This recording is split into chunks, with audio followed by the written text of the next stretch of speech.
Hai semua, Assalamualaikum. Pada hari ini saya nak kongsikan lagi resep masakan rumahan yang simple tapi sedap sangat. Dan berikut merupakan bahan utama yang saya gunakan. Saya ada tauge, kemudian ni kita ada daun bawang dan daun sup, dan saya akan potong-potong daun bawang dan daun sup tu. Jadi menu kita pada hari ini merupakan masakan rumahan yang biasa je dan sesuai dibuat masakan sehari-hari. Nah ni setelah saya potong, saya akan pindahkan ke dalam satu piring bagi memudahkan proses kita memasak. Dan juga di sini saya ada tomato, dan kebetulan ada dekat dalam peti ais, jadi saya nak guna jugalah. Tapi saya tak guna semua, saya guna separuh sahaja. Kita potong-potong. Untuk potongan sesuaikan dengan selera kadar kebesaran. Kemudian sama macam tadi, kita letakkan dalam piring. Langkah yang selanjutnya, di sini saya juga ada tahu lembut. Saya akan potong menjadi beberapa bahagian. Jadi menu kita pada hari ini sesuai digayakan ataupun dikombinasikan dengan tahu. Nah, sama kita letakkan kat dalam piring. Lalu di sini saya juga ada sedikit cili sebagai cantik-cantik. Namun jika misalnya anda sukakan pedas, anda boleh tambahkan cili padi tu. Ikutlah selera masing-masing, nak banyak nak sikit. Dan untuk bahan-bahan tumbuk pula, di sini saya ada bawang merah diikuti dengan bawang putih. Lalu saya juga menggunakan ikan bilis.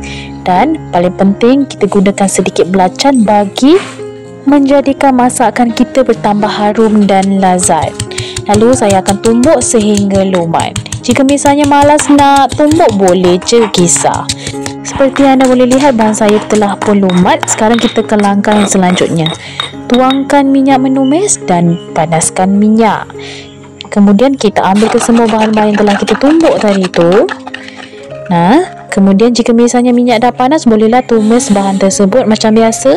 Kita bagi jiran kiri kanan depan belakang bau dan bahan tumisan sedikit garing. Sambal tu jangan lupa tambahkan garam sesuai selera. Lalu gaul rata bagi sebati. Saya juga tambahkan sedikit penyedap rasa atau MSG. Ni bagi yang gunalah. Yang tak guna boleh skip, lalu kita gaul rata. Jika bahan tumisan dah harum dan sedikit garing atau kekuningan, bolehlah tambahkan air. Lalu di sini saya turunkan tahu terlebih dahulu. Kemudian kita tumis sebentar tahu tersebut. Lalu diikuti dengan tomato. Sebenarnya tomato ni kalau nak letak last pun tak jadi masalah sama sekali. Bila dah letak tomato, kena cepat-cepat masukkan tauge dan juga kita punya daun bawang dan daun sup.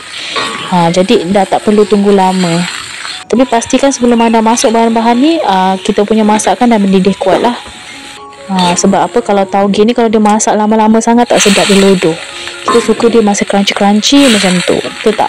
Ni kita tinggal gaul rata bagi sebati dan tumis sebentar je, tak perlu tunggu lama. Jika dah mendidih kuat, bolehlah matikan api dan siap untuk dihidangkan.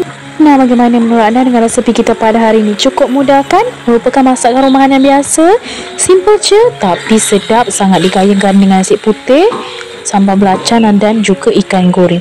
Memang dah tak ingat apa lagi dah. Dah tak perlu lauk lain dah. Ini je dah cukup. Jadi saya harap anda suka dengan video kita pada hari ini, resepi kita pada hari ini. Kalau suka macam biasalah, jangan lupa tekan like. Jangan lupa share agar mereka turut dapat mengetahui tentang resepi satu ini. Dan juga subscribe for more video sebab saya akan kongsikan lebih banyak lagi resepi yang menarik. See you next video guys. Bye bye.